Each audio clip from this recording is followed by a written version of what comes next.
Blog Talk Radio.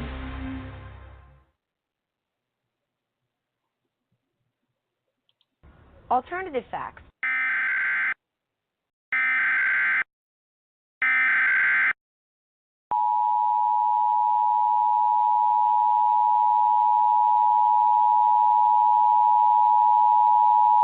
The following message is transmitted at the request of the United States government. At 12:07 a.m. Eastern Daylight Time, numerous unidentified objects of unknown intent and unknown origin were detected at high altitudes over multiple locations of Earth's outer space by the National Radio Astronomy Observatory, and these objects are presumed to be some form of controlled aircraft. It is not known if more of these aircraft will arrive, or if they will attempt entering Earth's atmosphere. United States citizens are encouraged to monitor local media outlets, as more updates will follow as information becomes available.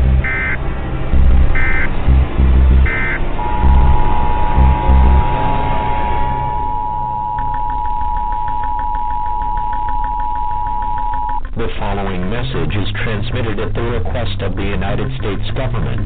Attacks by the undead have been reported in several states across the country. The dead are rising from their graves and are attacking the human race. At this time, it is expected that more attacks of this nature will occur in several other states in the next few hours. The intent behind their attack is unknown at this time. He has been observed that a byte or exchange of fluids is a method of transmission. This is an extremely dangerous situation if they crave the taste of human flesh. It is not known whether this event will last for hours, days, or even longer. Stay calm, as authorities have been dispatched to deal with these creatures. An all-clear siren will be sounded when this situation is under control.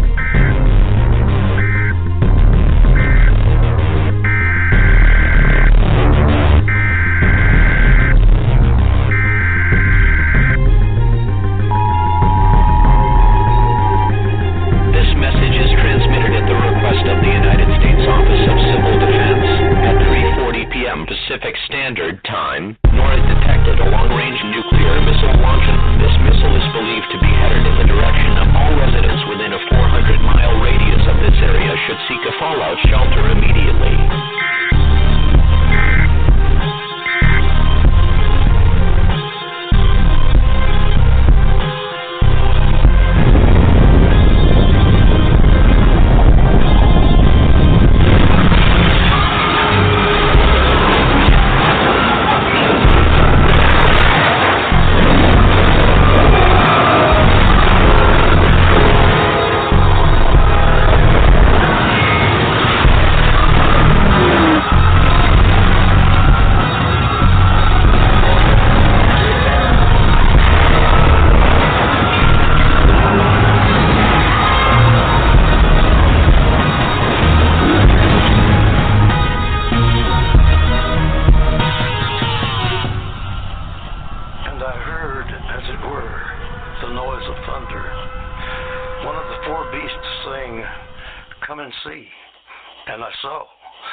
Welcome to Within the Chaos with your host, Rodney the Viking Shortridge, co-host, Melinda the Raven Jackson. Want to give a big old shout out to the Facebook paranormal groups that allow us to post our shows on their pages and helping us to get the word out about all of our guests. Also, a shout out to the Connor sisters. Hats off to Misty and Ashley. They are the founders of SOS Sisters of Salem Paranormal Research Society and host of their podcast, Paranormal Party. You can find them on Facebook under Paranormal Party. If anyone would like to speak to Black Diamond Paranormal Society, BDPS, to discuss your paranormal questions or issues, go to our website at blackdiamondps.org or email blackdiamondps@yahoo.com. As always, our services are free. Good evening, everyone, and thank you for joining us tonight. You can listen in by calling 516-387-1922, or you can go to the Vibe Radio Network website at blogtalkradio.com/Vibe Radio Network.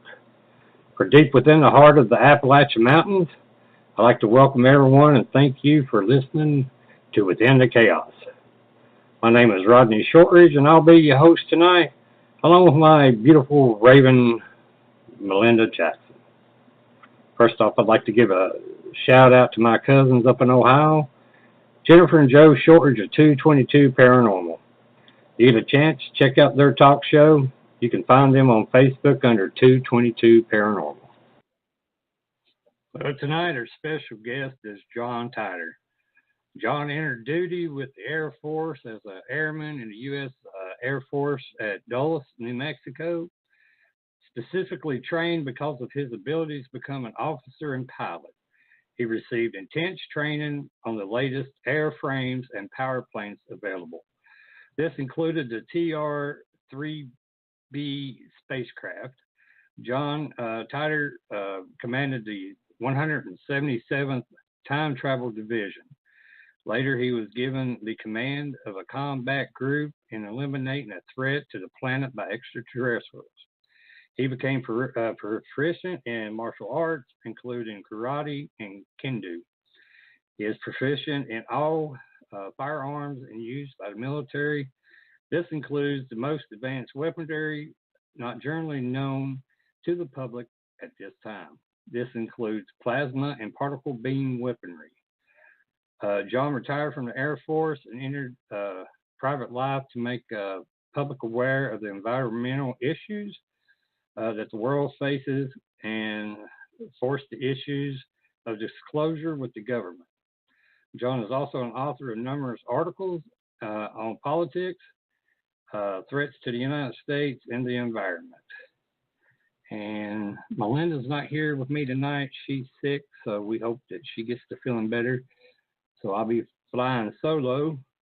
So I'll go ahead and get Mr. Titor on. And Mr. Titor, thank you so much for joining us tonight, sir. And also I want to thank you for your service to our country. Thank you very much. Well, what I'd like to start off with, sir, is you by telling us a little bit about yourself and what started you on the path to join the Air Force, and also you wrote a couple of books that you want to mention, and before I go into all these other questions. I basically spent most of my military career at Area 51 and also at Creech Air Force Base. And if you look at a map of Nevada, you'll see that Creech Air Force Base, which is virtually 1 hour north of Las Vegas, is the front door to everything. The back door, of course, is Rachel, Nevada. And lots of people go to Rachel. I've been there myself, to the little alien, and took $1 and wrote my name on it and put it on the ceiling. It's an interesting place. When you go there, you basically are confronted with all these dollar bills on the ceiling, thousands of them. And lots of people in the UFO, extraterrestrial, and paranormal community go there. And I recommend it highly.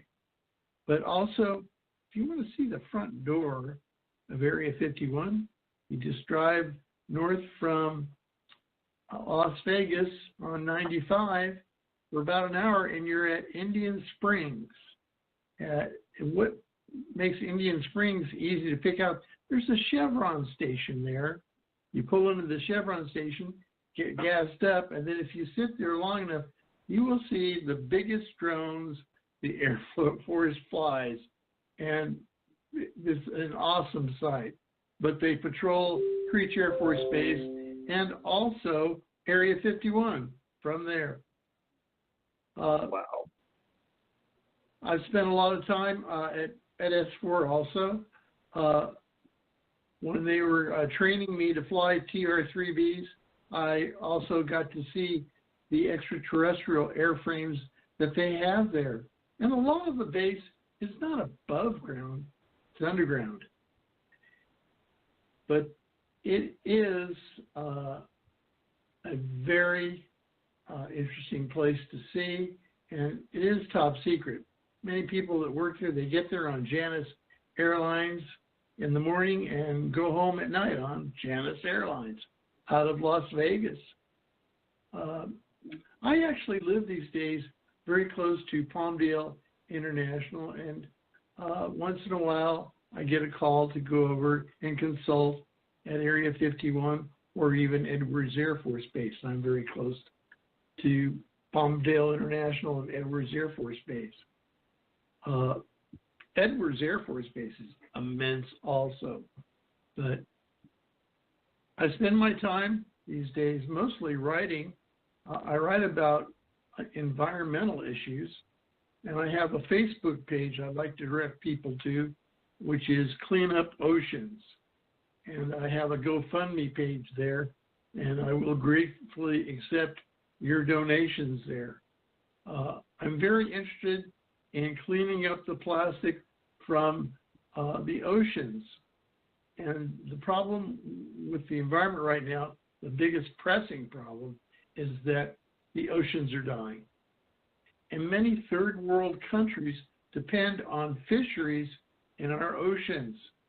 And people are eating fish now that is commercially caught that is unfit to eat. I can't advocate anybody eating fish these days that is not farm grown. And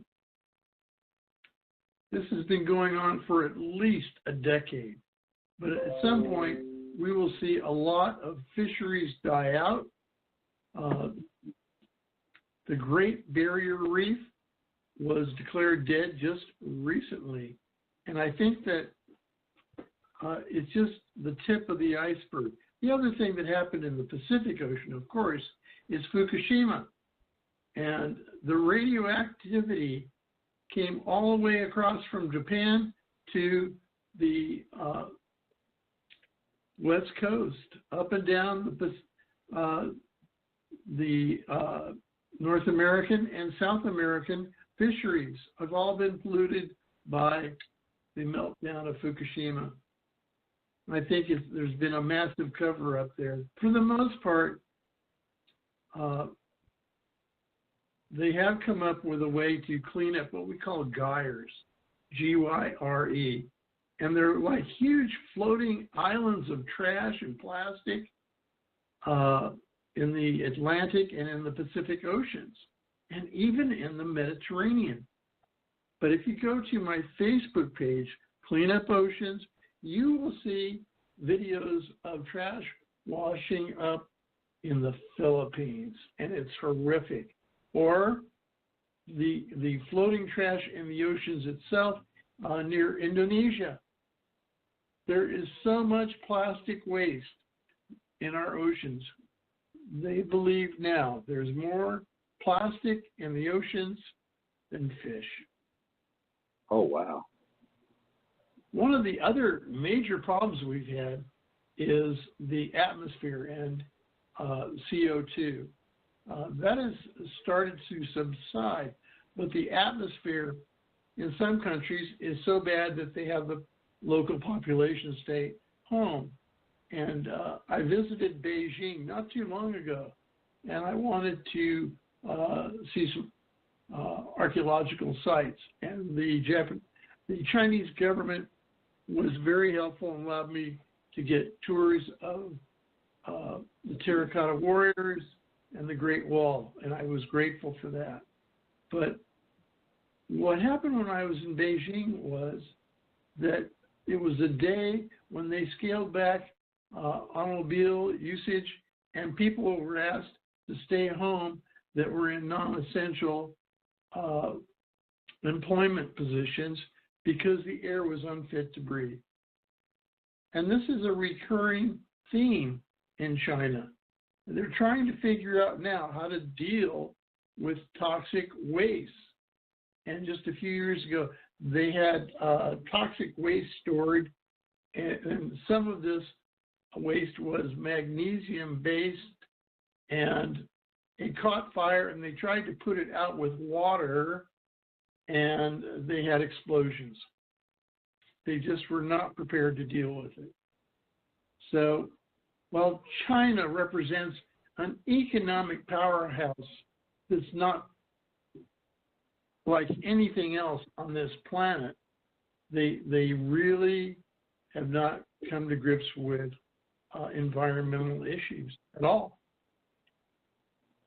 A lot of the fish that are taken commercially, what they do is they try to sort out fish that look like they're riddled with toxins and things like that, and have cancerous sores openly on them.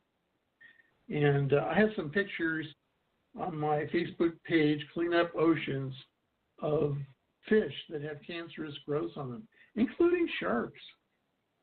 So the air is in terrible shape. And the government had a program called chemtrails. And chemtrails put toxins in the atmosphere, and they're trying to prevent global warming. And the CIA was in charge of this project. And we now know that that's a failed project. Chemtrails did more damage, and what it's done is create a more severe weather, hurricanes, tornadoes, cyclones, all around the world. And the United States is very unprepared, we've discovered, to handle hurricanes.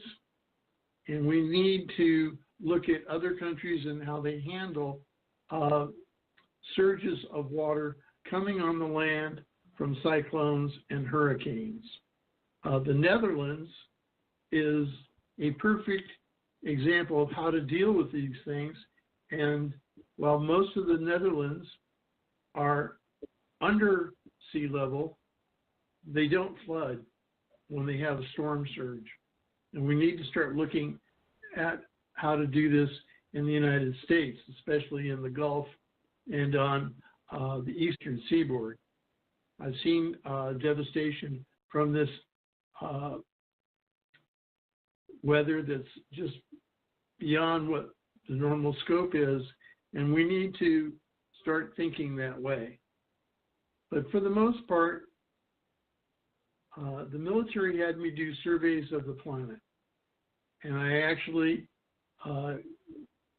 used a facility of a spacecraft that allowed me to travel to the future. And what I saw was that the environment by 2050 was much worse, and that by the year 2100, most life on this planet is dead or dying. Now, the government was very interested in this. And what I learned was that there are exoplanets very much like Earth. And it was my job to survey these exoplanets and select planets that would be suitable for off-world colonization. And the United States actually has 2 off-world colonies. So if the Earth gets too polluted to live on, you will find that the top 1% of our population has a ticket to go someplace else. And this is why working to clean up the environment is so important, because you can't transport the 7 billion people that live on this planet currently. But if you look at 1% going off to colonies to start over again that are professional and trade people, that is the government's answer. And it's sad. It's very sad. Oh, I agree.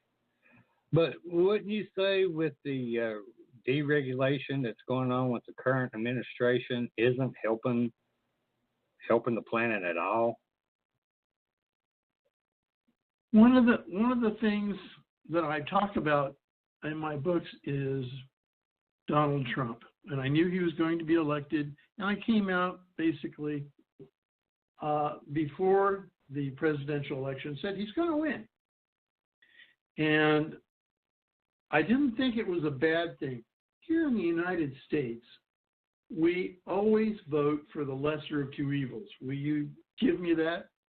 position? Mm-hmm. Yes. So here we had Bill and Hillary Clinton, and they wanted to take over the White House again. And between Bill and Hillary Clinton, they're responsible for at least 20 homicides, outright murders. Okay, and I'm not going to sit here and call all the names up, but you can go on Google and look it up. And we believe now they've killed some 20 people.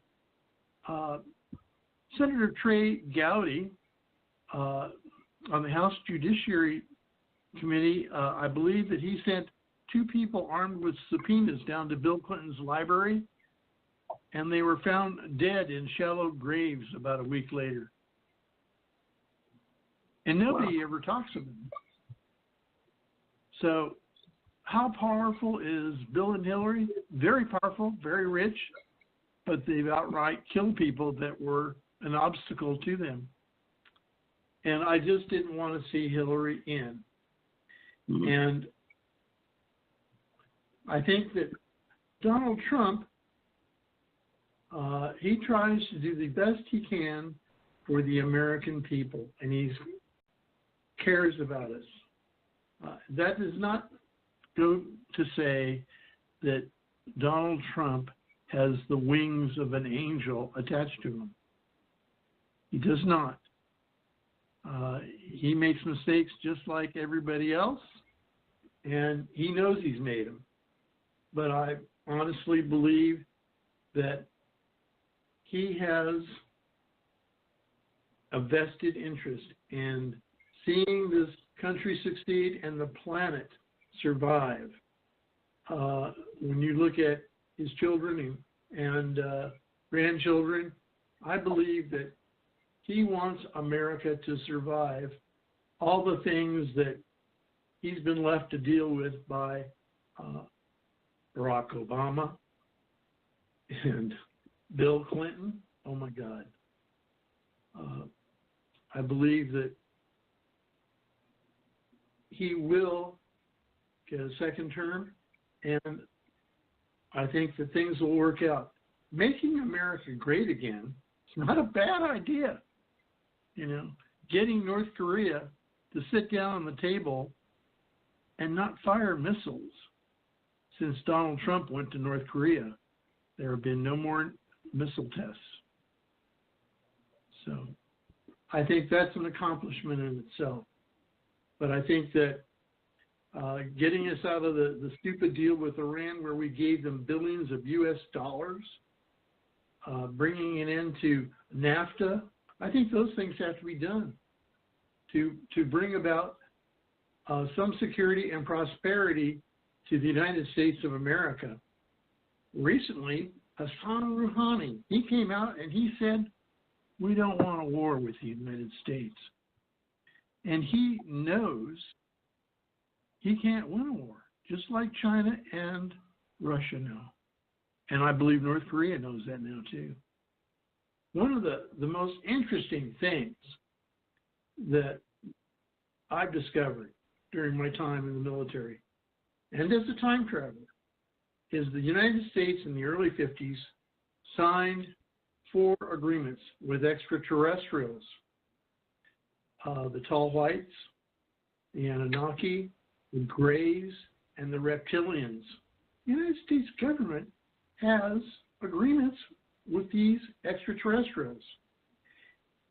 In the early 50s, what was Indian Springs Gunnery Range was turned into a spaceport for the tall whites. I believe that the tall whites are the predominant extraterrestrial species in our galaxy. Let me explain that for a minute. One of the things that I had to learn in the military was the Kardashev scale. And you can Google it, you can bring it up, and you can look at it. And the tall whites are a level 6 and possibly 7 on the Kardashev scale. Mankind on the total planet on the Kardashev scale. And Dr. Michio Kaku agrees with me on this. We're just a level 0. Mm-hmm. In early 1952, a flight of UFOs flew over Washington, D.C., the capital. And there was a photograph taken, and that photograph went on the front page of the Washington Post the next day with the caption, U.S. fighter pilots say they can't catch the UFOs. There would be no way. America's Air Force at that time had just come into its own on jet aircraft. We can't deal with spacecraft that can go faster than the speed of light. And let's talk about the speed of light for a minute. Mm-hmm. That number. It's a very important number. The thing about the speed of light is that if you look at it from a latitude and longitudinal number, it puts you at dead center at the Giza Pyramid on the Giza Plateau. I want to make it very clear that these pyramids on the Giza Plateau were built by extraterrestrials. They are not tombs. They generate power. But the number for the speed of light corresponds exactly to the Great Hall in the Giza Pyramid, the largest of them. Let me give you that number here.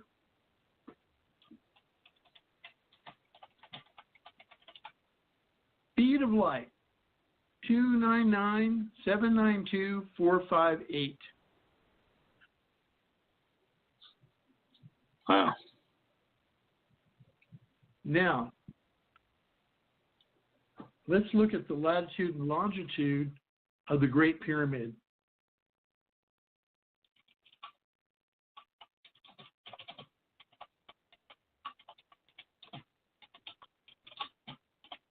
It is 299,792 north, and then it's 31.1342 east.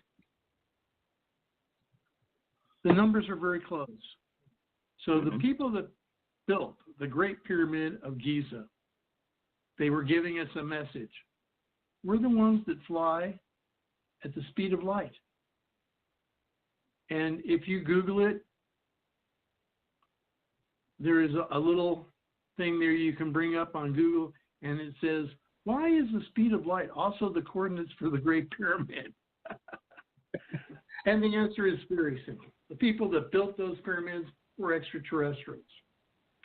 It wasn't the Egyptian population. They may have done some of the finish work, but lifting stones that we can't lift or even cut today, this was a technically advanced race. And this is a recurring theme all over the planet. We see stone that we can't lift today and we can't cut. And I've seen it in South America. I've seen it in Asia, Cambodia, and Bosnia. Let's talk about Bosnia for a minute. Where is the largest pyramid in the world? It's a toss-up. There's one in Mexico, and there's one in Bosnia. But the Great Pyramid in Egypt is not the biggest, and it's not the oldest. As a matter of fact, the Pyramid of the Sun in Bosnia, we believe to be some 36,000 years old. And there's more than one pyramid there, and they're also used for power generation. Just the tip of the iceberg.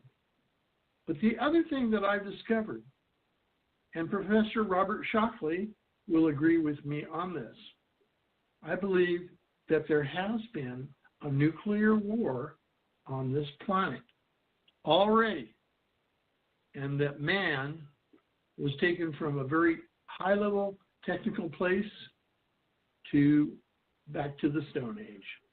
And that's what happens when you have a nuclear war. There'll be a few survivors that start over again, but that's it. You will have lost the technology, the knowledge. And there's proof of this at Mohenjo-Daro, and there's proof in Libya and in Egypt. The colossi of Memni, these two stone statues, are only there because they were solid stone, but they've been burned and charred by a very high temperature explosion. And it only occurs when there's a nuclear detonation. Also in Egypt, there are signs of steps melting, a Neolithic site from heat. Stone steps melting. But Mohenjo-Daro, we know that was a nuclear detonation. We find what we call Libyan glass. And Libyan glass is only created from a nuclear detonation. Now, a lot of people... Is this called the nuclear warheads that you're talking about, or nuclear war? Is that what set off the Great Flood that's in the Bible, and a lot of other archaeologists and people in the field of science say that about 13,000 years ago, the rising of the seas and flooding in a lot of areas, would that nuclear war have caused that? I believe that a nuclear war causes a nuclear winter. And the Great Flood was caused by the North and South Pole melting. Okay. But we also may have had a pole shift at the same time. No one can say for sure about the Great Flood, but obviously the planet heated up. But much is to be learned yet. That connection hasn't been made yet. I believe that mankind continues to try to piece together our history. And we can't look to the textbooks. Most of the textbooks are wrong. Practically everything we know about this planet is wrong. So much has been written down, but it's incorrect. And we struggle to uncover the past. And like for the longest time, we looked for Atlantis. We had a wonderful description of it. And we looked for it. We thought it was at the bottom of the Atlantic, or it was North America, or somewhere in the Mediterranean. No. Plato actually had written down where he thought Atlantis was. And now we have looked at something called the Eye of Libya, and everyone confirms it meets the specifications and is absolutely Atlantis, where it was. But it's in North Africa. There is so many things that don't get written down correctly, but that one time, as far as the description of Atlantis, it got written down and passed down for 5,000-6,000 years, and someone figured it out one day.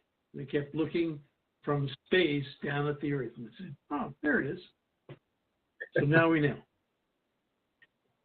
I think that now it can be excavated, and that we will have even more information. They used to think that Atlantis was near Santorini or Crete. No.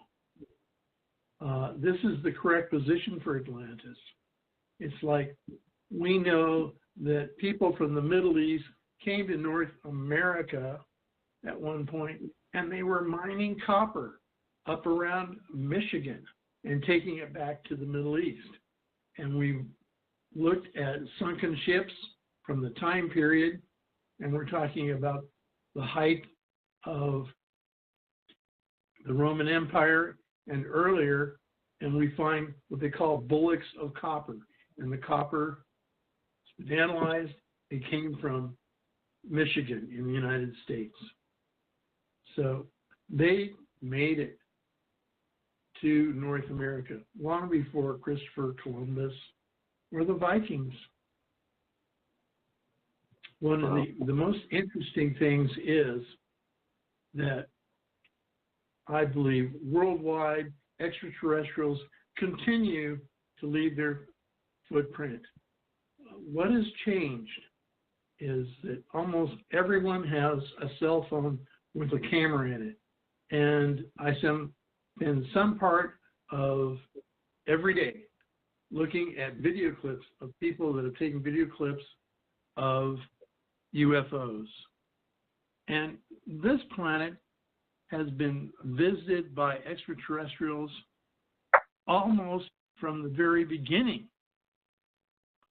We have specimens of modern skeletons, modern man, that date 600,000 years into our past.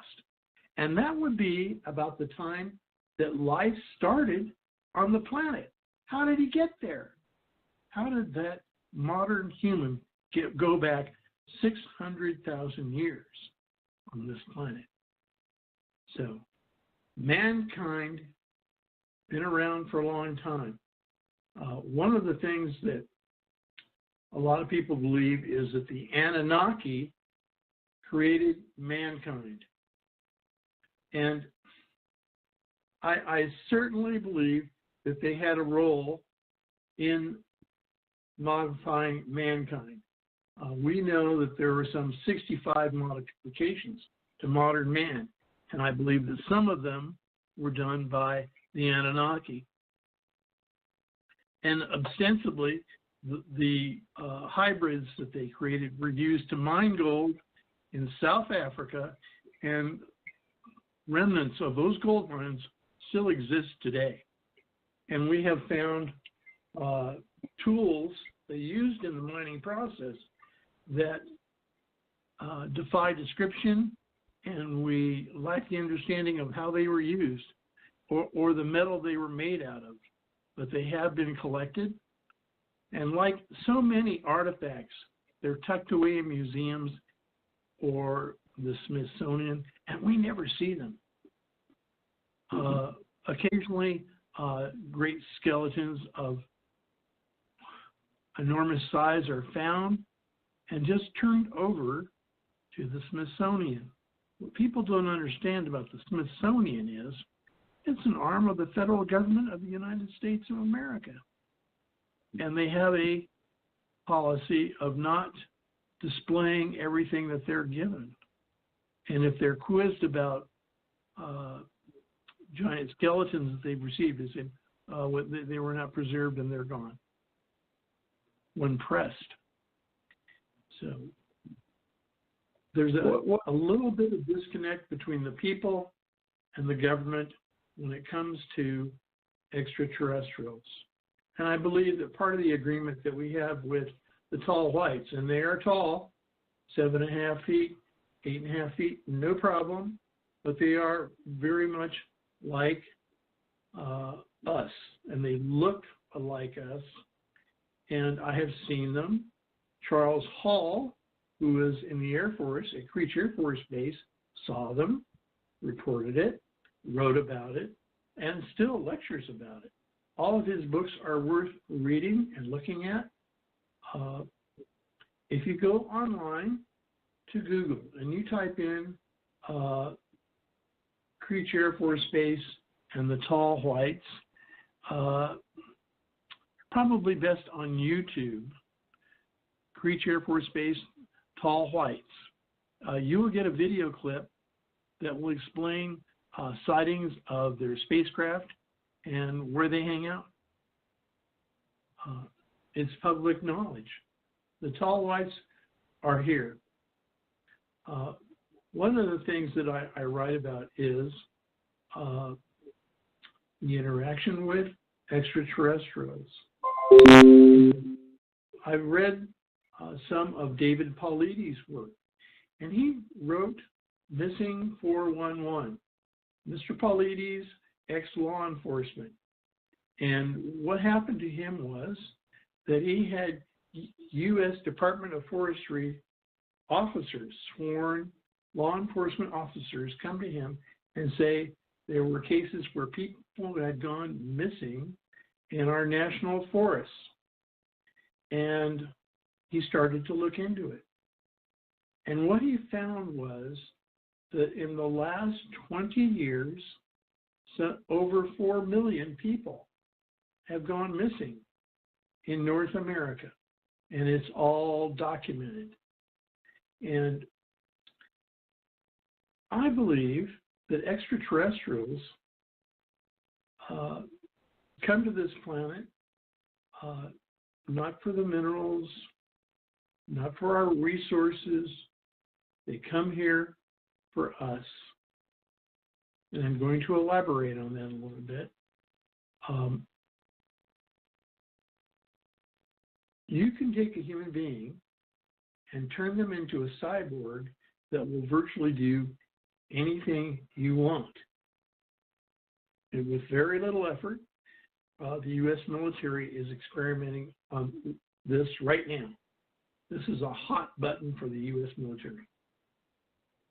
The cyborg has no hesitation to follow an order. It will follow an order even if it means its life is lost in the process.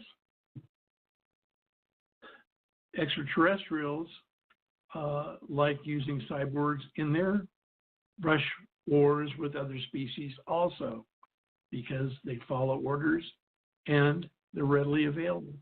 There's a whole black market for them off this world. So what has happened to all of them? The other thing is that we recently discovered is that during space travel of prolonged periods, the DNA of the species traveling is altered and can't be reversed. And we had 2 astronauts, one in the ISS and one that stayed on Earth. These were identical twins, the Kelly brothers, and the one that stayed at the ISS for over a year, when he finally returned to Earth, his DNA was different than his brother's. So what extraterrestrials come to this planet for? It's our very essence, what makes us who we are. And there have been many sightings of human hybrids. And how does this happen? They use our DNA. There are many exoplanets we know now that are very similar to Earth and that could be populated by Homo sapiens or other similar species.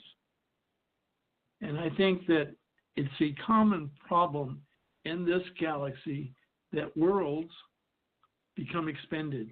The resources are gone. The environment is totally trashed. The species has to look for a new home. But at the same time, they can't find the right home for themselves. So they make the move to alter their DNA so they can live on another planet. Maybe they don't breathe oxygen. Maybe they breathe something else. And they modify themselves. And this is what's going on. This is why people are taken and never found. In some of the investigations that David Paulides did and documented very well in Missing 411, he states, that they find the clothing of people very neatly piled up, but they never find the cadaver. the body. They never find it. There have been a couple cases where children were taken and later found, one instance, on top of a mountain. And there is no way for that child to have gotten there on its own. No way. So I recommend David Paulides' books highly. I think that that's a good place for everyone to start. You'll start rethinking what you take with you into a national forest. I thought in Arizona, in the Kaibab National Forest, the head of the Forestry Service there, he walked out of his headquarters one day, never to be seen again. And this guy knew his way around the forest, but not to be seen again. There's so many instances of it. It's just incredible that the federal government has not said anything. But what the extraterrestrials come to this planet for? Us. Make no mistake. All of the extraterrestrials that I have met were friendly to me. I've met the tall whites. I've met the Anunnaki. I've met the Greys. And the reptilians. The reptilians are a little hard to deal with, but I have dealt with them on military bases. Quite recently, I was given a U.S. Department of Forestry report, and the report stated that the reptilians had been seen over near Globe, Arizona, and up on the Salt River. And they were seen eating flesh. And there were pictures, and the report was done by a U.S. Forestry officer, and he signed it, and as he signed it, he said, "I'm not crazy and I'm not on drugs." So I went there with backup, and backup means I'm armed, and I went there and to the exact area. And what I discovered was that there was a village there, and the village was deserted. A Quick Mart, a gas station, some curio shops deserted, an RV park deserted. But I did find 3-man teams with sniper rifles and military boots. And I showed them my credentials, and they said that I was not needed there, that they were hunting for javelinas. We'll never be convinced that they were hunting for javelinas, but I believe they were hunting for reptilians. And can reptilians attack people? Yes.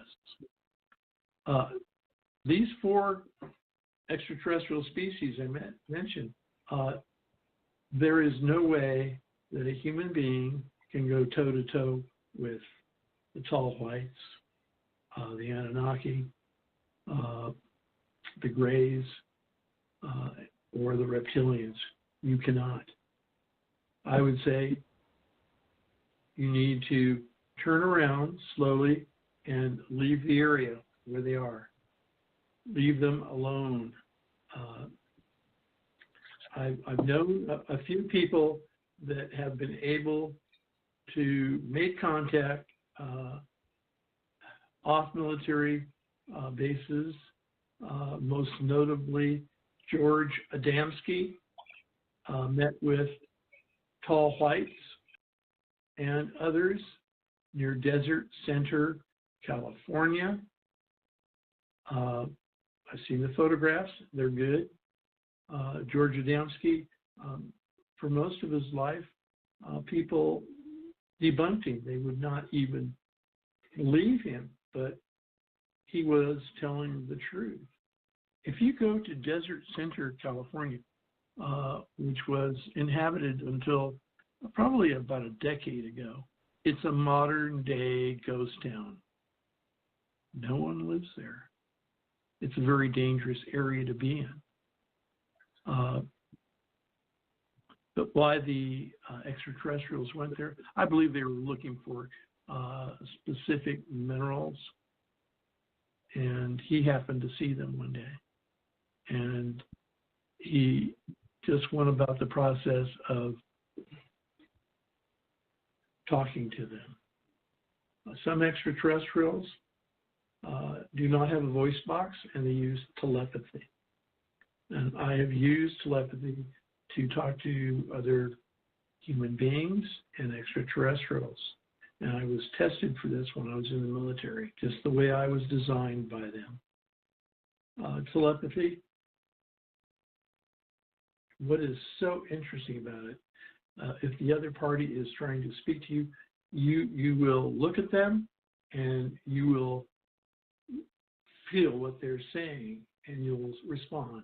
And then you'll just start a conversation using telepathy. It's incredible. There have been just a few people out of the military that I could do it with.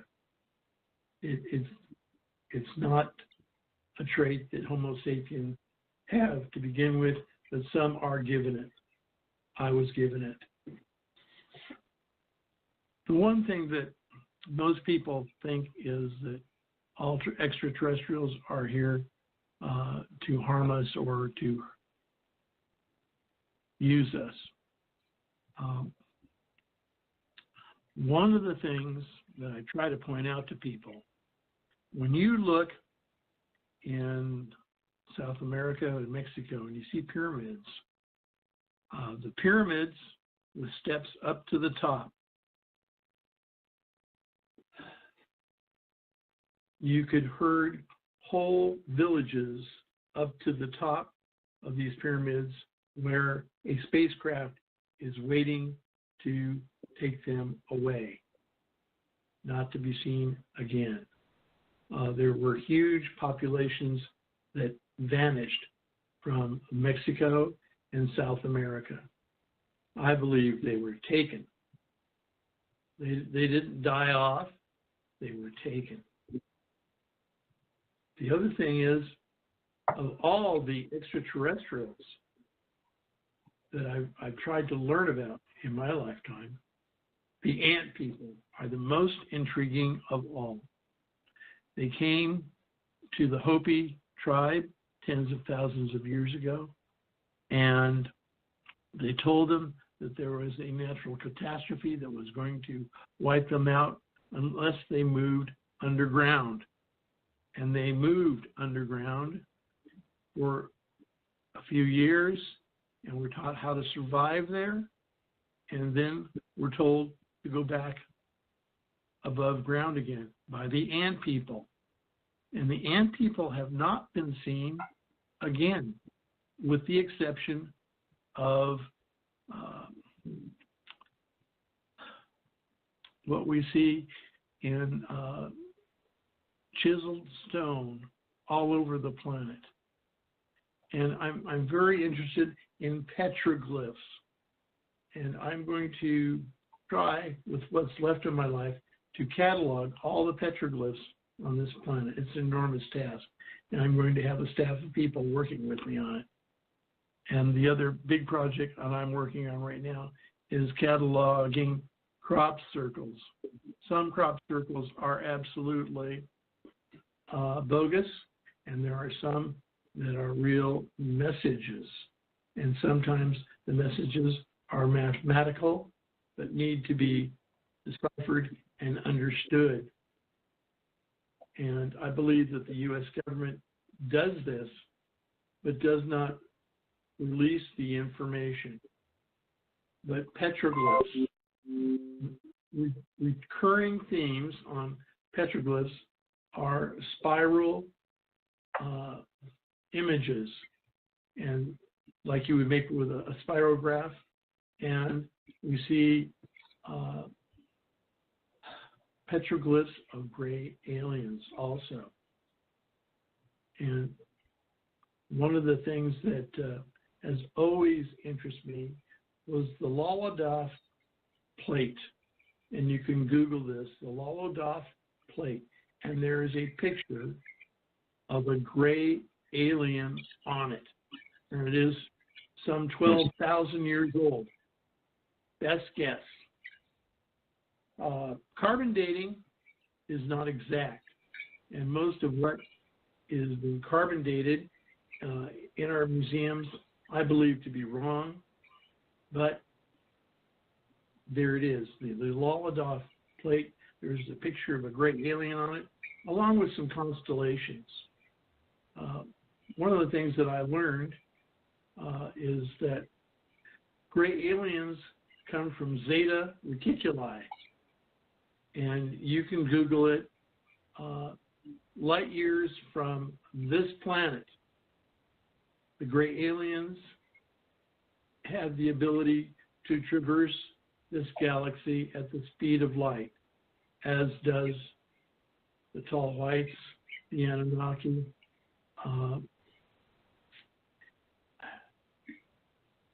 and the reptilians. Let's talk now about the U.S. Air Force and spacecraft for a moment. Recently, the U.S. Air Force applied for a patent. The patent was for the TR-3B. And this spacecraft has been seen from the ISS, and they've taken pictures of it, and it flies faster than the speed of light. I have flown this spacecraft. It's been around for decades. It was not invented here. But the answer was with the CEO of Lockheed, Ben Rich. And you can Google it. He's dead now. But while he was alive, he made a statement. He said, we either fly theirs or ours based on their designs. So the U.S. Air Force has gotten 100 years ahead of every other military organization on this planet with the help from extraterrestrials. It's called black technology. Let me explain black technology very briefly here. They come here, they're not interested in dollars. Paper money means nothing to them. Gold, silver, they are interested in those in quantities.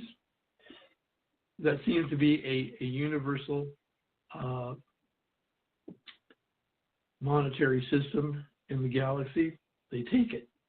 But what do they trade us for what they want?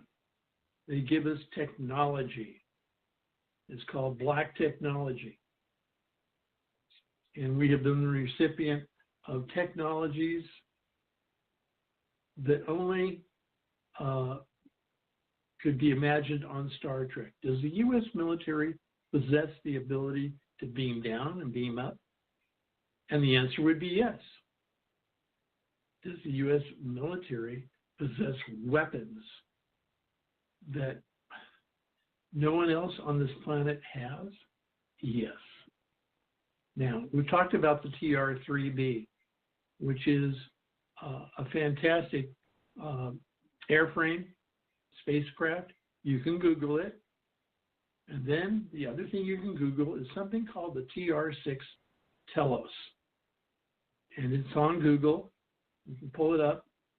This thing, the wingspan, is longer than a football field. Many years ago, Fife Symington in Phoenix was the governor of Arizona, and he went out and looked at a UFO. And what he saw was a TR-6 Telos. I believe that he even took pictures of, many people did.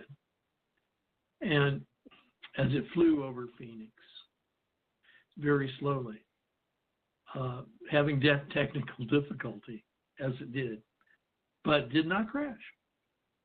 The next day, Fife Symington says, I never saw anything. And in later interviews, he said he regretted debunking the sighting, but the government asked him to do it, and he did. But he regrets it to this day. I've had the good fortune to become privy to so many secrets that I probably can't tell them all in this lifetime. I've told some of the secrets in my first book, Authorized Chronicles of John Titor II. And then I've written a second book called Continued Chronicles of John Titor II.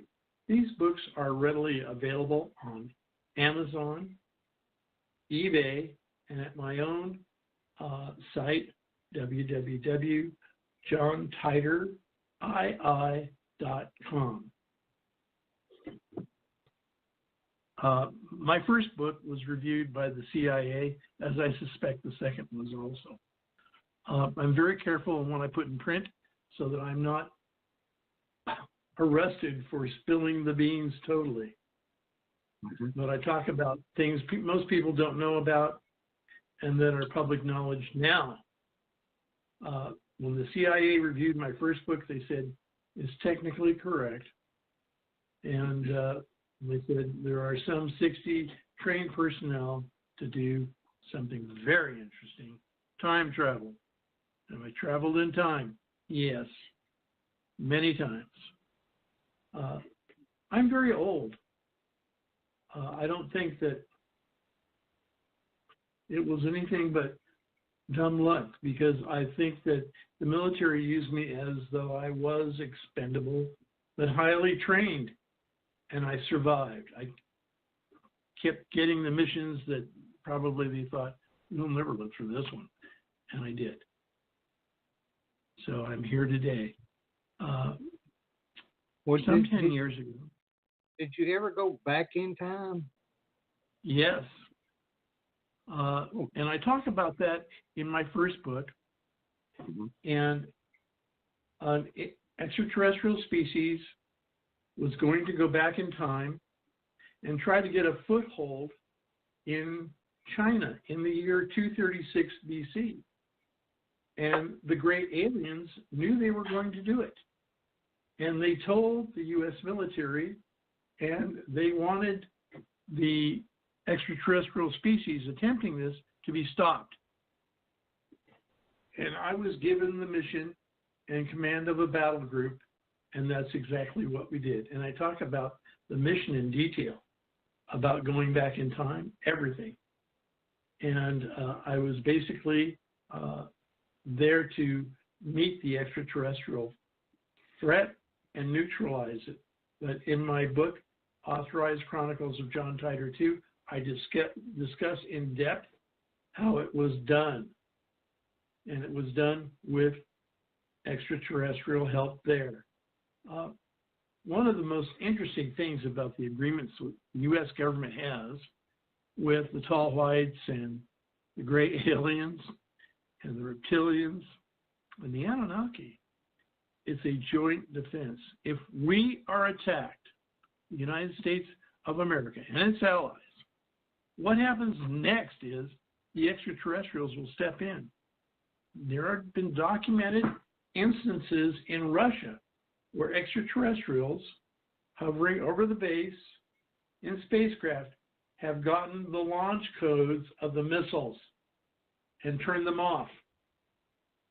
And they've done the same thing here in the United States. They can do this. But more than that, they have terrible weapons that can level a civilization. And how bad can it get? Okay? There was an all-out thermonuclear war on a planet near us, Mars.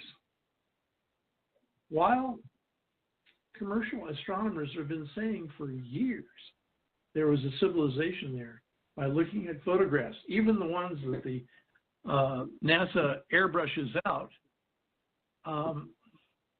there was a thermonuclear war on Mars, and it was destroyed. And the reason that we know this for a fact is because there was an isotope discovered by one of the Mars rovers. And the isotope only occurs when there's a thermonuclear war. Hydrogen bombs going off. Now, one of the things that we all have to come to grips with is that thermonuclear wars lead to extinction of the species on the planet. If we had a single hydrogen bomb go off in the atmosphere on our planet, Earth, there's a distinct possibility that the entire planet would be incinerated. So Carl Sagan used to say the real test of a species on a planet and their survivability is for them to get past the ability to destroy themselves utterly. You want to see what a thermonuclear war looks like? Look to Mars. There are remnants of a civilization there, and NASA has spent millions of dollars keeping it from everyone on this planet, but it's all there. There's a tremendous underground, under the surface of Mars. Elon Musk was all keen about going to Mars and claiming it. And I told him, there is life on Mars, and they may dispute any of your land claims. Yeah. You won't be alone. People, not like we know people, but a species of life survived underground on Mars. The Mars rovers are very interesting to me and should be to everyone, because none of them were supposed to work this long. The solar panels should have filled up with debris and dust and stopped working years ago. One of them has worked for 7 years, only because someone goes out, some species that we've yet to acknowledge, goes out and cleans off the solar panels. And NASA knows this happens. There is so much that is kept from the American people. And if we look at George Herbert Walker Bush, the first Bush member of that family to be president one day, people can't handle the truth when asked about extraterrestrials. And that is the official policy. NASA says among its employees, and I've had this said to me so many times, Joe Schmo doesn't need to know. Do they know that life exists on Mars? Yes. Do they know that there's life on the moon? Yes. Let's talk about the moon for a moment. Something that we need to look at. The moon is exactly 400 times smaller than our sun. It is in perfect orbit around this planet. Perfect. Life would not have evolved on this planet had it not been for the moon. The rising and lowering of the tides, everything. It's the way life evolved on this planet. The moon played a great role. But the moon, we have discovered, because we have crashed a spacecraft into it, and there was an echo for hours. The moon is hollow. It's not a planetoid. If you look at the moon, you will note that the craters are very shallow. Okay? And the reason is the moon is more like a very large Death Star, to put it bluntly. And we have pictures of things that probably can fire laser or plasma weaponry. They get near a base on the far side of the moon.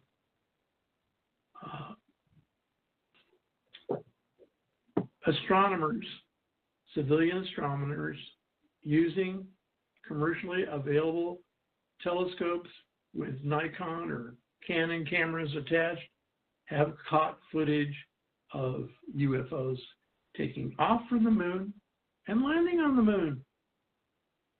And I would say that when Neil Armstrong led the mission to the moon, he saw a spacecraft. Almost all of the astronauts have seen spacecraft or encountered it, and some have spoken with extraterrestrials. And this would be right out of the mouth of Edwin Mitchell and Story Musgrave. They've both took directions from extraterrestrials on missions. So it must be understood that NASA has played a role on keeping this information from us. The bottom line that I tell people is the Earth is an engineered planet. The solar system we live on is engineered. We are an engineered species. It's documented we were modified some 65 times. The real purpose for mankind and how we were used, whether we were taken and used for other things, we've become cyber organisms for extraterrestrial species that are not able to do what we can physically. I suspect that it happened.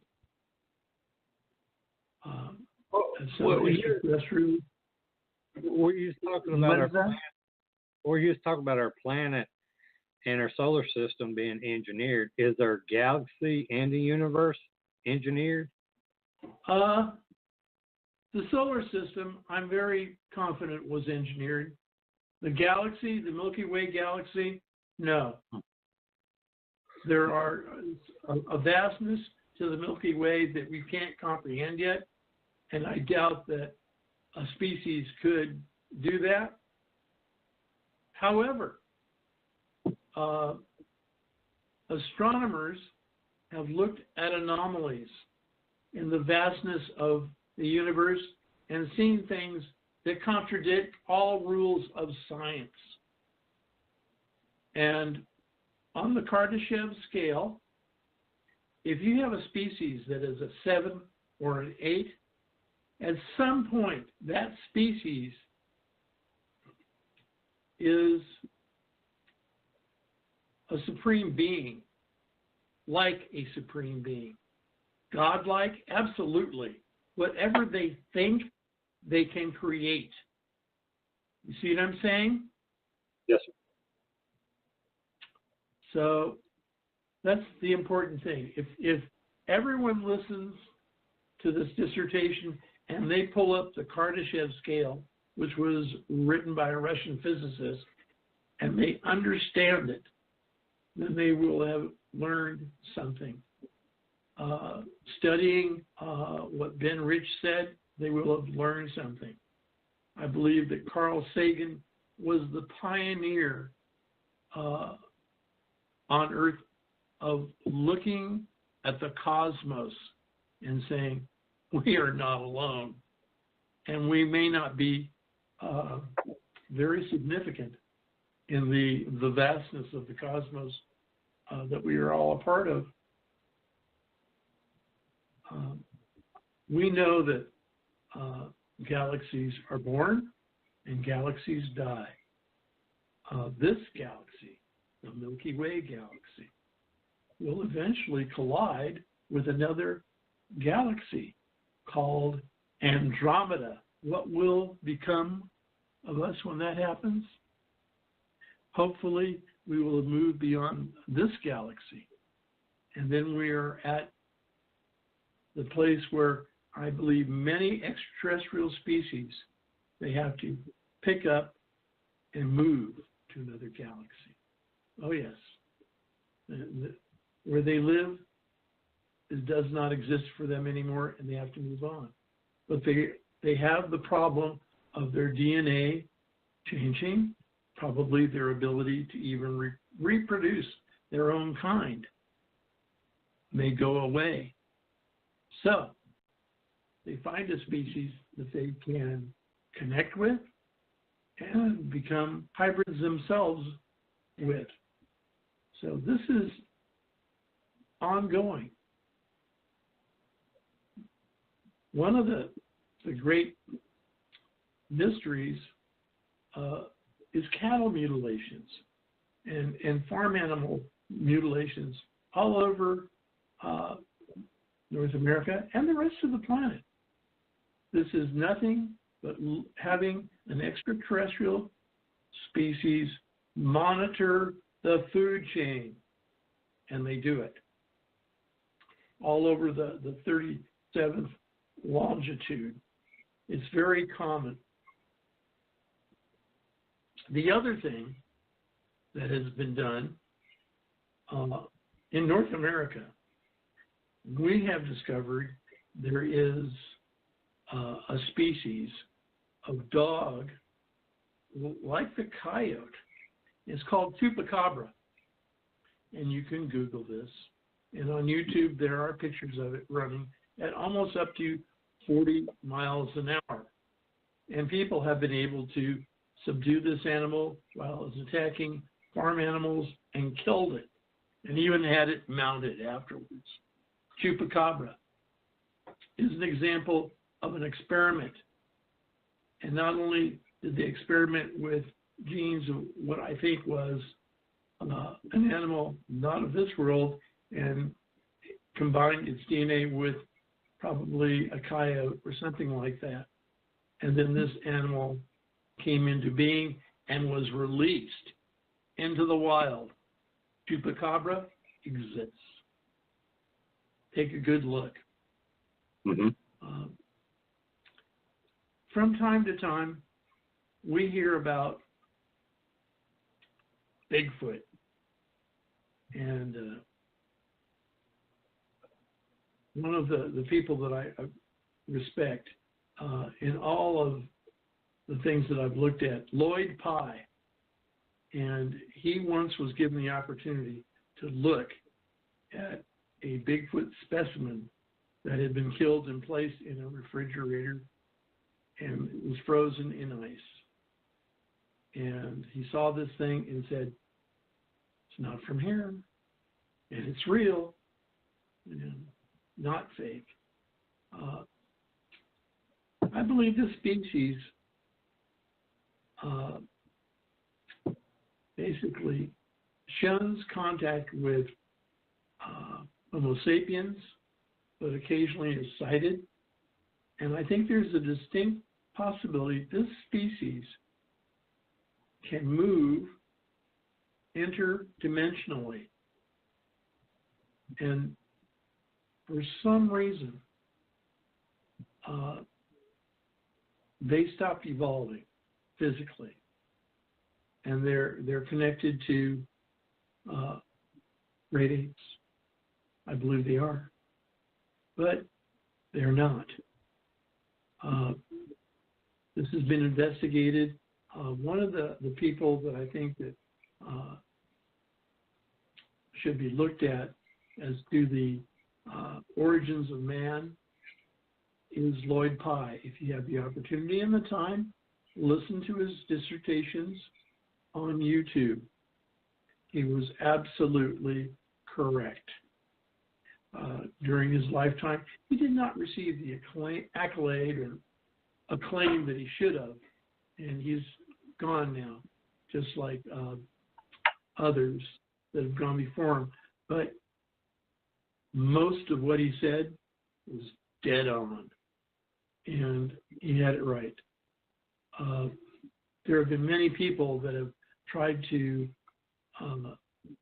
tell the truth, bring the secrets that have been kept from mankind to light.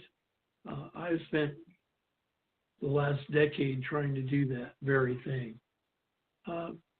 Most of the time, people try to attack me personally with lies and innuendo that just aren't true, that don't hold up.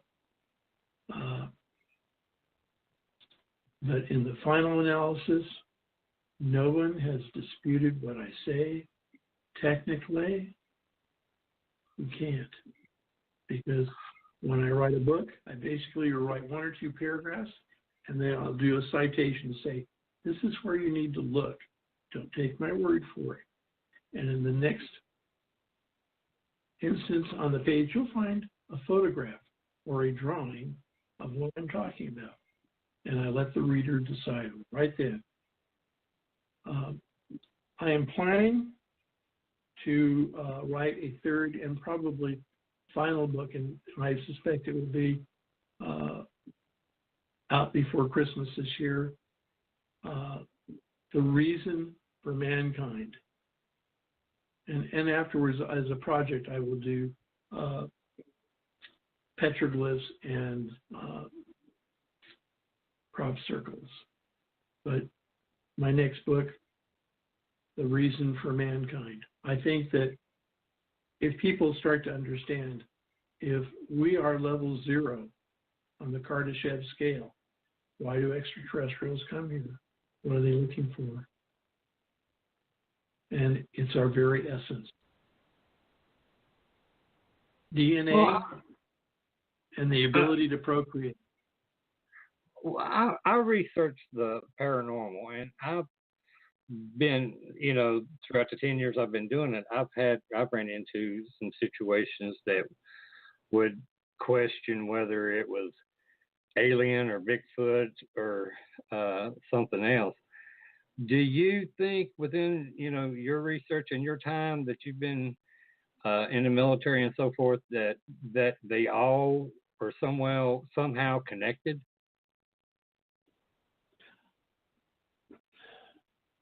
I know that at one military base, I saw greys and reptilians interact. And then at Creech Air Force Base, I saw greys and tall white extraterrestrials interact. I actually went to a planet and saw many species of extraterrestrials interacting and doing something we do every day, and it was called commerce. They buy and sell from each other, and there is a planet that I've been to, and I talk about it in my 2nd book, where many species of extraterrestrials come to meet and trade. Commerce is a big thing. But commerce, what are they trading? Many times it can be raw materials, but it also can be technology. The ability to beam up and beam down absolutely exists. To travel faster than the speed of light, absolutely. To know how to travel in time. And I think that the first scientist I know that got close to understanding time travel was someone called Michio Kaku. Mr. Kaku understands quantum physics, and he wrote a white paper on how to build a time machine, a static time machine. It requires tremendous amounts of power. You have to have designated power. And I read the white paper, and then my commanding officer said that he wanted to show me something. And we went outside, got in a Jeep, traveled to what appeared to be a very small building in the middle of the desert. But below ground, it turned out to be Michio Kaku's time machine. They built it.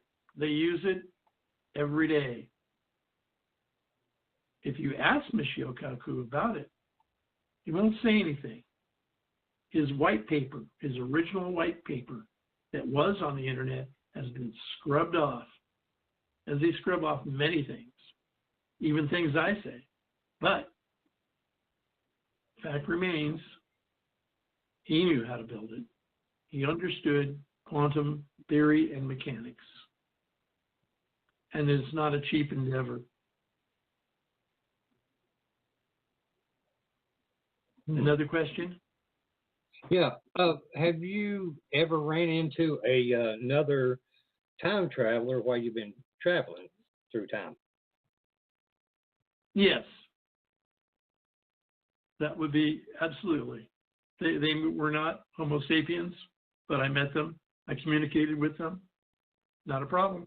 Okay. One of the problems that we face in not controlling time travel on this planet is that you can have a cataclysm in time. And it would be very dangerous. In the very beginning of time travel, all we would do is go back in time or go forward in time to observe a particular thing happening. But we would not interfere. We could take photographs, shoot video, but not interfere. And then the strategy changed. And what was said was, if we can prevent mankind from killing itself, then we will intervene. We will change the timeline. And I participated in some operations that were involved in that. In other words, would we prevent a foreign power from getting technology or the use of a particular weapon so they could win World War II? Yes. In World War II, there was a race to get to heavy water on the part of the Germans. But they had already been given technology that allowed them to create rocketry. And the V-2 rocket, the V-1, these were weapons that they had help with from extraterrestrials.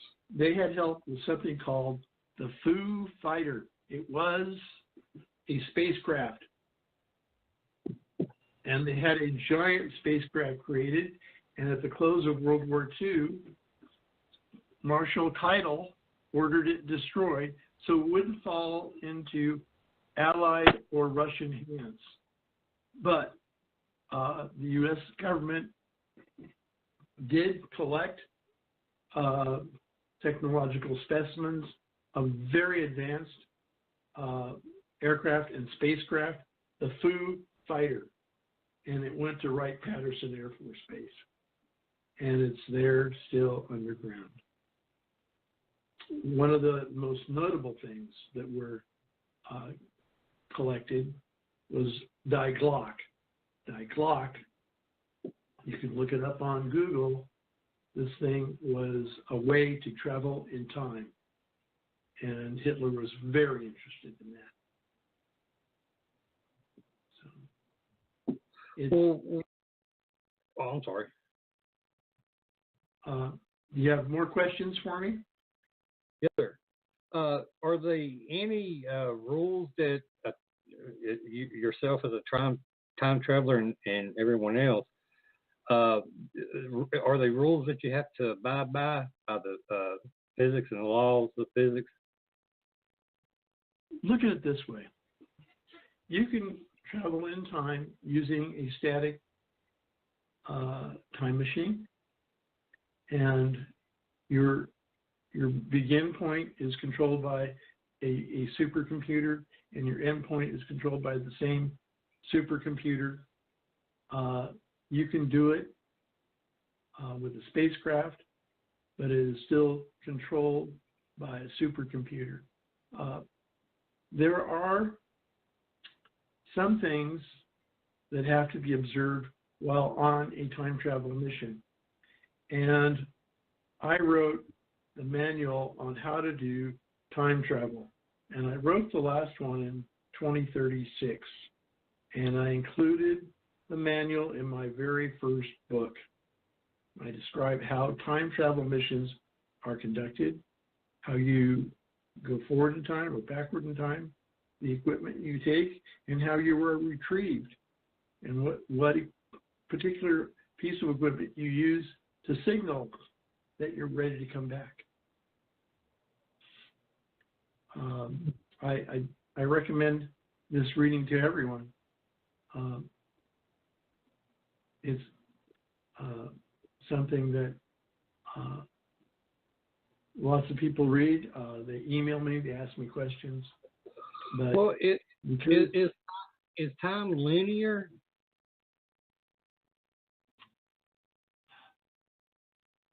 Let me describe it this way. Okay. Time does not travel in a straight line. Occasionally, while it flows like a river, it can branch off suddenly, inexplicably. And the way to make it branch off is if you know something is going to happen and it's going to cause a tremendous loss of life and will be counterproductive to our species, you can do things to prevent it. Have I done those things? Yes. In some instances, it came down to me participating in combat with an extraterrestrial species and killing them. Yes, I've done that. So that is one way that it works. Yes. I changed the timeline. So can time be sped up or slowed down? Time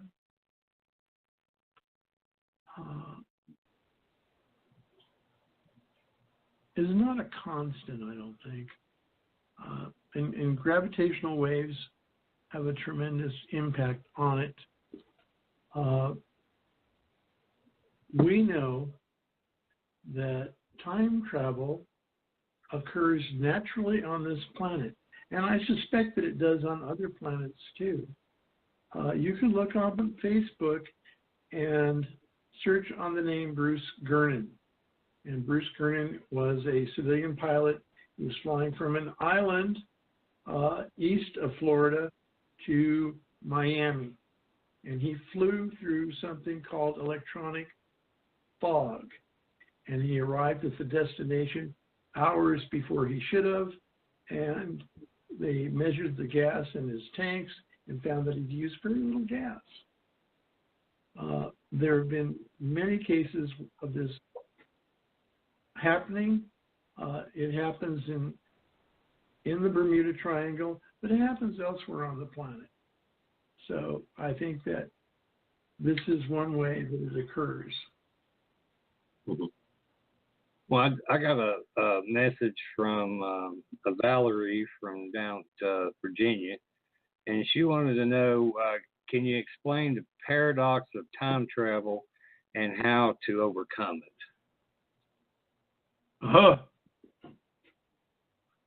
Well, there's a distinct possibility that you could be lost in a paradox of time.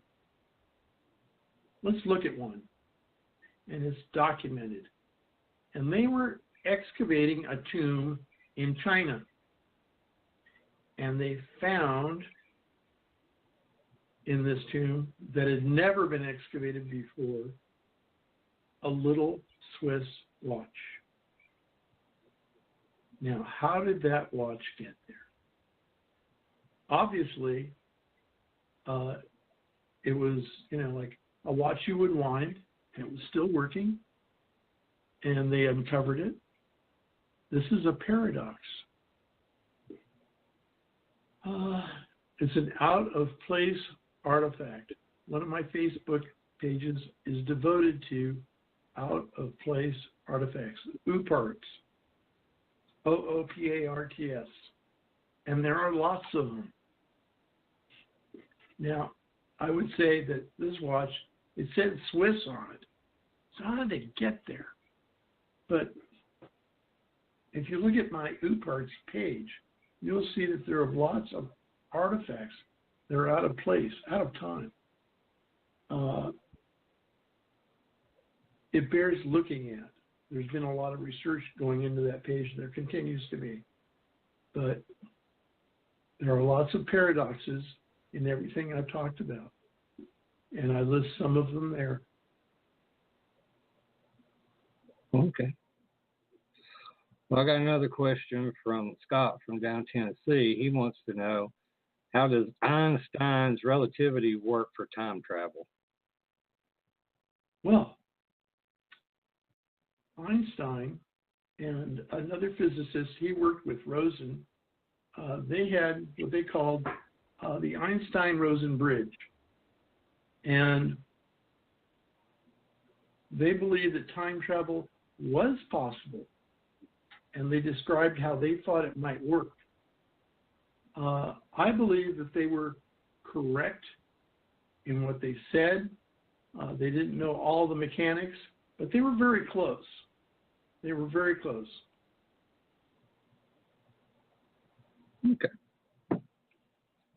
Well, so you got one here from Melinda. She wanted me to ask, does time travel affect the aging process? Leave it to Melinda, that one. I will say it, and then, like, if I go back in time, I won't be younger. I might meet the other me in that time, but I can't get younger by traveling back in time. I'm very old.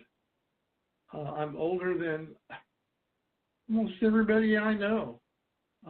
They believe me to be some 71, 72 years of age. The body never stops aging. It gives off some 40,000 cells a second from the time that we're born, from the time that we awaken. And the body never stops aging. Can you slow aging? I've done everything I could to slow it down. I don't smoke, I don't drink, but I do a tremendous amount of drugs that will prolong my life. And I take supplements.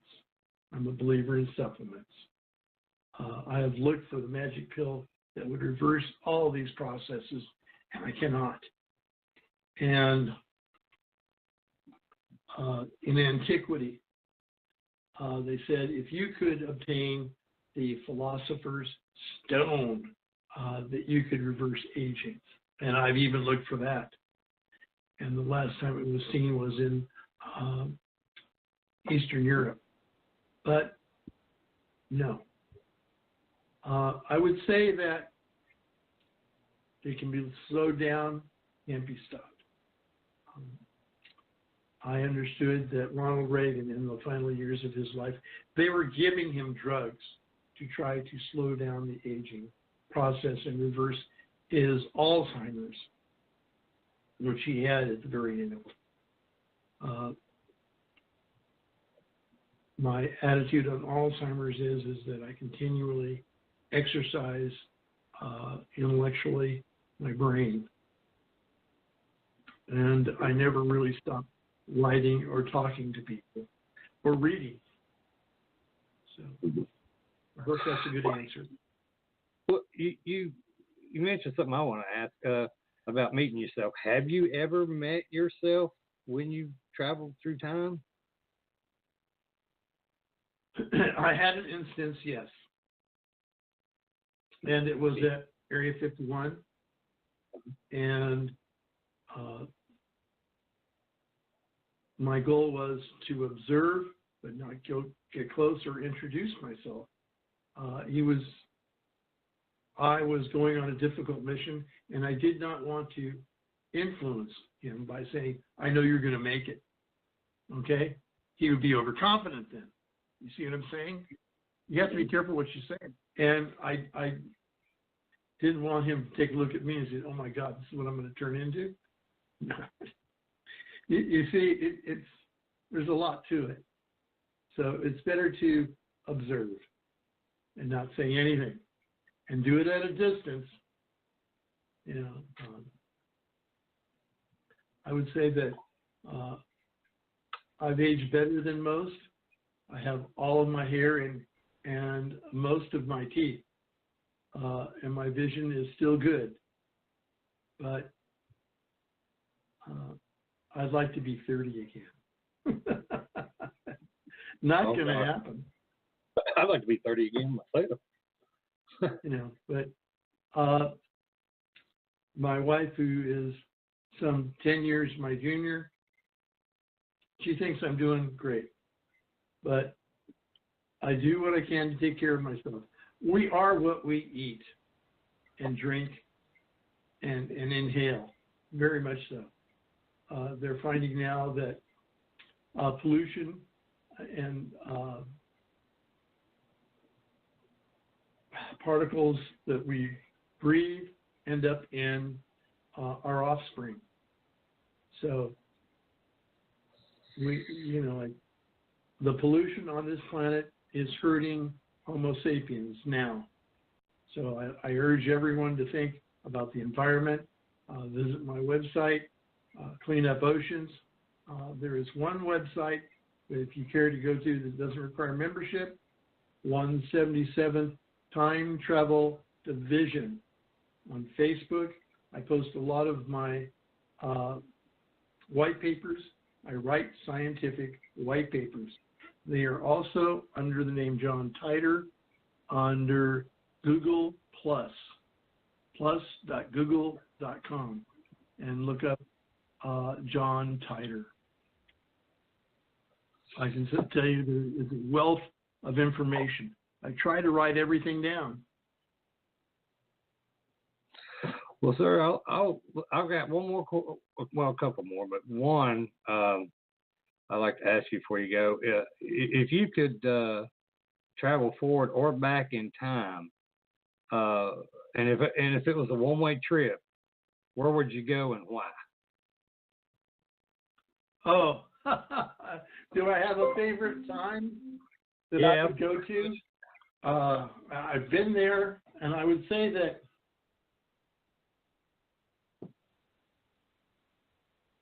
I like the turn of the century, the 1900s. Okay. It was a wonderful age to be alive in. Wow. If going forward, I would have to say that I would probably go considerably forward in time and possibly to another planet. And I talk about the planet I would go to in my second book. And I've been offered citizenship there. Wow. Which is Wow.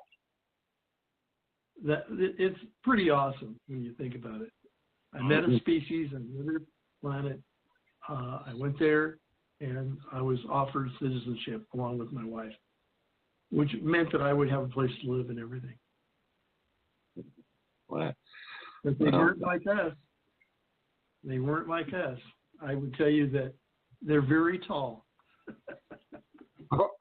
Okay. Well, sir, I appreciate you coming on the show and everything and talking about all this. I know it fascinates me, and I've always been intrigued by it all my life. And if you want to, you got any plans for the rest of 2018 or any projects that that you can discuss real quick, floor is yours. And again, give your Facebook pages, websites, and anywhere people can get your books. My two books, authorized Chronicles of John Titor II and Continued Chronicles of John Titor II, available on eBay, Amazon, my website, www.johntitor.com. All my books are autographed. These books are very collectible. They come with my business card and my email address. I like getting emails and responding.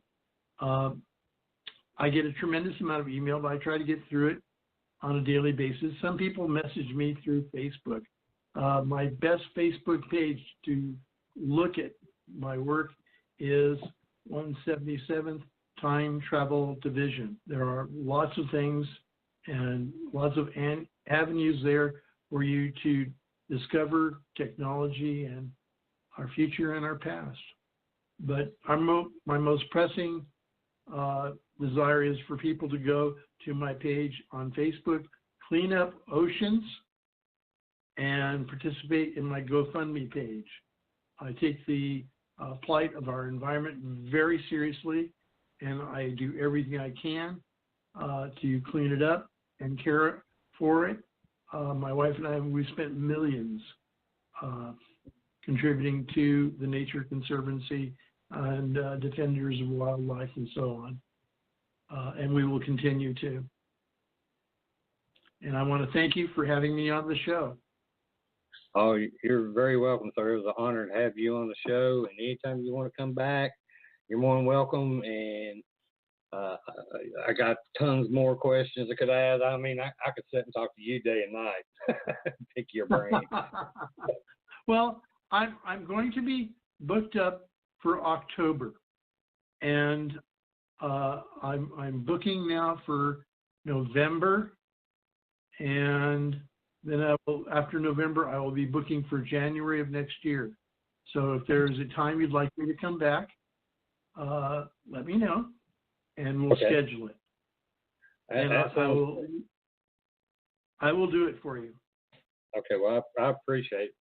Yeah, it'd have to be sometime in January or February because I'm already booked up all the way to the 1st of January myself. So, yeah, sometime in January or February if you're open, I'd love to have you back. Yeah, just pick a date. Let me know. I'll pencil it in. Okay, sir. Well, you have a good night. Thank you again for coming on, and you have a great weekend. Thank you. Bye-bye. Bye-bye. Well, I want to thank Mr. Titor for coming on the show. We have nothing but respect for him and the job he's been doing. Like I said, we already talked about him coming back, which I look forward to having him back because, man, you talk about time travel and the stuff he's been involved in, you can't get that in 2 hours. You got to do that in 3, 4, 5, 6 segments. But next Thursday night, October 4th, our guest will be paranormal and cryptid investigator and author of West Virginia Bigfoot, Dave Spinks. So, everybody, I appreciate y'all listening, and y'all have a safe weekend. Be good, and please don't get flooded out because it seems like all of the East Coast has been flooded. But y'all have a good one. That's it for us tonight. I want to thank everyone that took the time to listen in. I'd like to give a big shout out to the Vibe Radio Network and to Ryan for putting up with us. Also to all the first responders and our men and women in the armed services. Thank you for your service and the sacrifices that you and your families make every day to keep our great nation safe. Tune in next week to another exciting show starting at 10 p.m. Eastern Standard Time.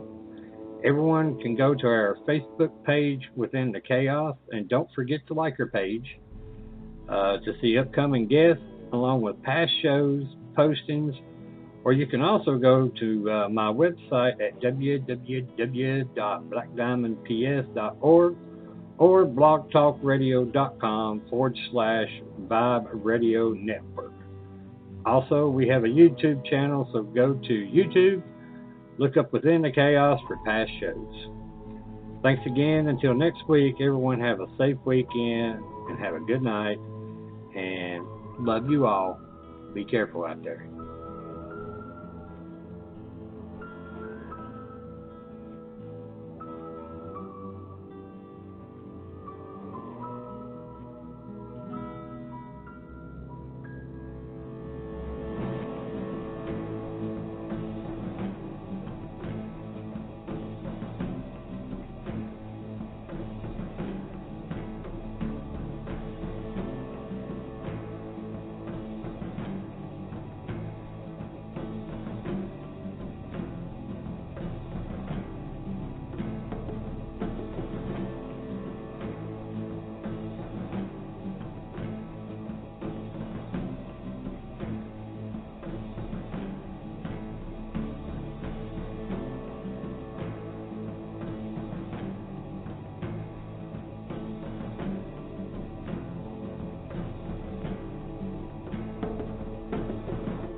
I'm sorry.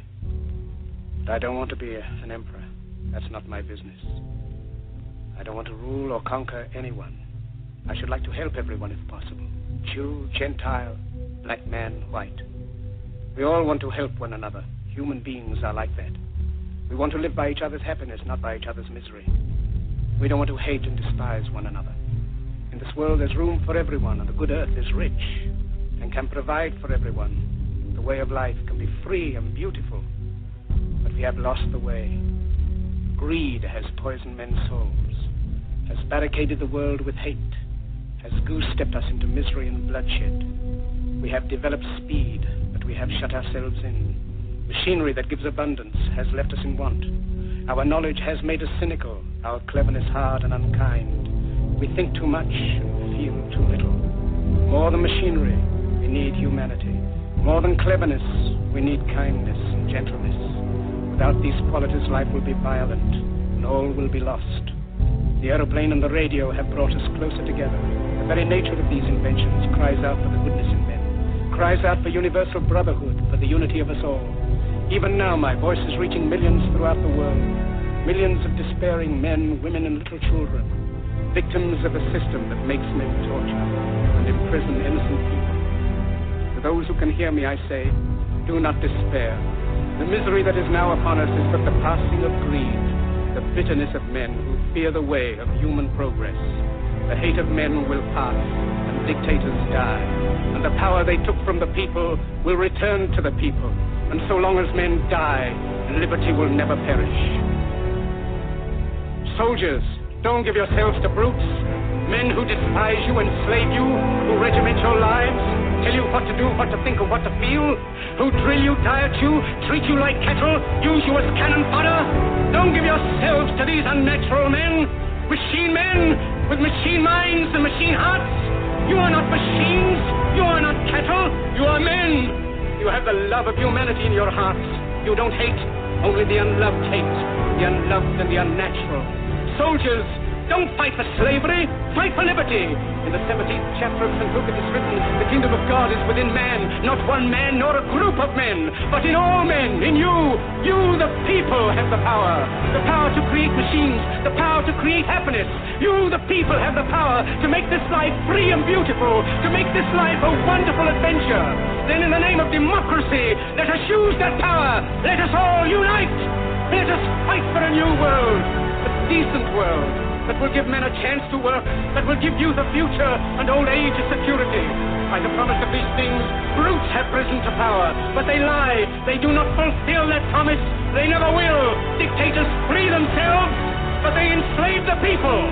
Now let us fight to fulfill that promise.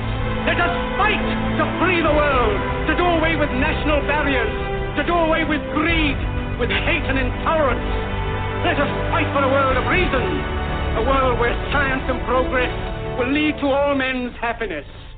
Soldiers, in the name of democracy, let us all unite!